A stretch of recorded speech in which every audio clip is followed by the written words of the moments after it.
Alors, aujourd'hui, on parle d'un cépage qui souffre un peu d'un problème d'image. Oui, et on en a parlé il n'y a pas si longtemps que ça d'ailleurs. Exactement, vous vous souvenez peut-être de notre épisode sur le Beaujolais nouveau. Eh bien, derrière le Beaujolais nouveau, il y a un cépage et pas n'importe lequel. Et oui, le fameux Gamay. Eh oui, ce cépage qu'on réduit souvent à ce fameux 3e jeudi de novembre. Alors aujourd'hui, on va lui rendre justice.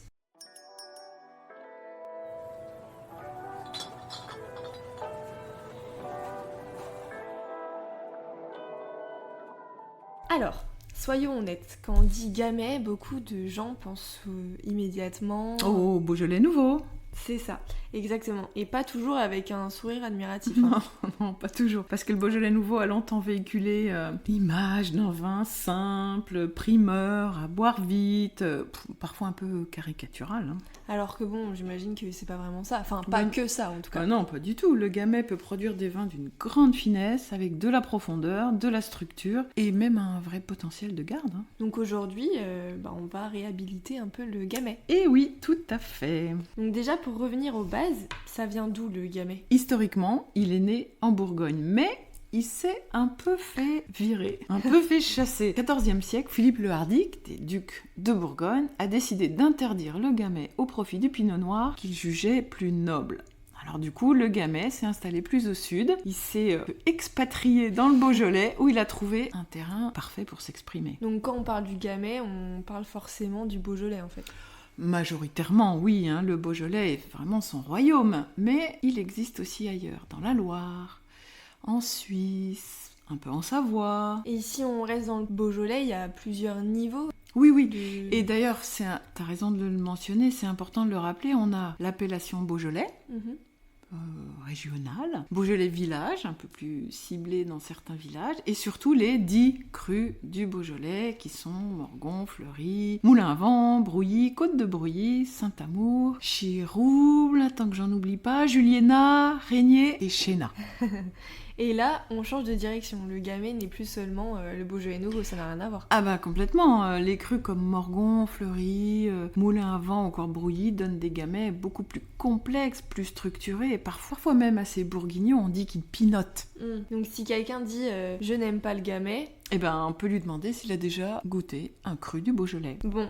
On parle, mais le Gamay dans le verre, ça donne quoi ? Alors, déjà visuellement, ce sont souvent des rouges assez lumineux, pas excessivement concentrés.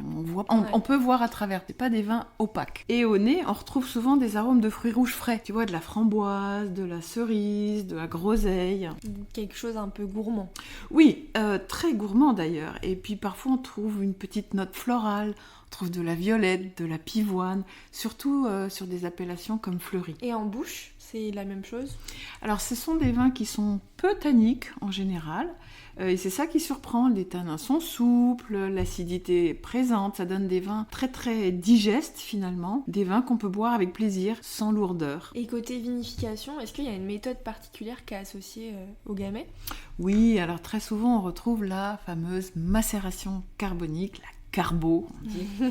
Alors, en essayant de simplifier, on met des grappes entières, donc on n'égrappe pas, c'est pour ça qu'on vendange à la main d'ailleurs, pour obtenir des grappes entières. On les met dans une cuve qui est saturée en CO2, et donc la fermentation commence à l'intérieur même de chaque grain de raisin, de chaque baie, et qui éclate petit à petit, qui libère du jus et qui lance la fermentation dans le reste de la cuve. On appelle ça intracellulaire, voilà. Et donc c'est ça qui donne ces petits arômes très fruités. Et voilà, exactement, ça accentue le côté frais, croquant, et ça fait quand même aussi ressortir le côté assez épicé de certains gamay. C'est ça aussi qui est assez magique. Donc ce qui explique aussi le style du Beaujolais nouveau. Tout à fait, le côté fruité, mais alors attention, hein, sur les crus, les 10 fameux que j'ai énumérés tout à l'heure, les vignerons travaillent un peu différemment, avec plus d'extraction, parfois ensuite de l'élevage en fût, pas de fût neuf, mais voilà. Et là, ça permet de gagner en profondeur et pas la course contre la montre pour mettre vite en bouteille le Beaujolais nouveau. Tu vois, ils ont plus de temps finalement le travail pour est le plus faire. Long, Voilà. Ok. Et question importante, est-ce qu'un gamay ça se garde ? dans le Alors temps. oui, d'ailleurs les vignerons dans le Beaujolais distinguent les primeurs Ouais. et les autres ils les appellent les vins de garde. Ça veut dire bien ce que ça veut dire. Mais pas tous, hein. Donc voilà, le Beaujolais nouveau, Évidemment. on le boit dans l'année, après on n'est pas à l'abri d'une bonne surprise, hein. Mhm. Mais les crus, je sais pas, les moulins à vent ou les morgons, moi j'en ai dégusté ou gardé moi-même qui au bout de 10 ans avaient vraiment un profil incroyable de complexité Ouais. et de vigueur encore. Bon, tout dépend, c'est un peu du cas par cas quand même. Mais ça peut se garder. Certains, oui. Donc il ne faut pas mettre tous les gamets dans le même panier. Ben non, jamais, on peut jamais faire ça, des généralisations. Mais alors pourquoi malgré tout ça, ça reste un cépage qui est sous-estimé quoi? Bah déjà, comme on a dit, il est souvent, il a été longtemps résumé au Beaujolais nouveau.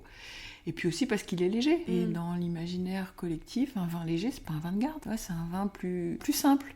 Alors tout ça, c'est évidemment en train de changer, hein, bien sûr. Justement, un vin léger, ça peut aussi rimer avec élégance. Mais exactement, le gamay bien travaillé, c'est de la finesse, de l'énergie, la buvabilité. Et en fait, on se rend compte que là, on est en train de remonter la pente avec le gamay. C'est même d'ailleurs devenu un cépage très recherché. Et pour finir, toi, justement, c'est quoi ton style de gamay préféré? Bah justement, moi j'adore ces vins qui sont juteux, qui ont de la profondeur, qui laissent le terroir transparaître, justement, par la transparence, parce que justement, ils sont pas opaques, ils sont pas trop riches, donc on sent les subtilités de chaque terroir apparaître à travers les vins. Bon, et bien ça y est, je pense qu'on a fait à peu près le tour. Ce que vous devez retenir, c'est que le gamay, ce n'est pas un cépage banal. Ah ben non, c'est un cépage capable de produire à la fois des vins simples et joyeux, comme le mais Beaujolais aussi des cuvées profondes et structurées et mémorables.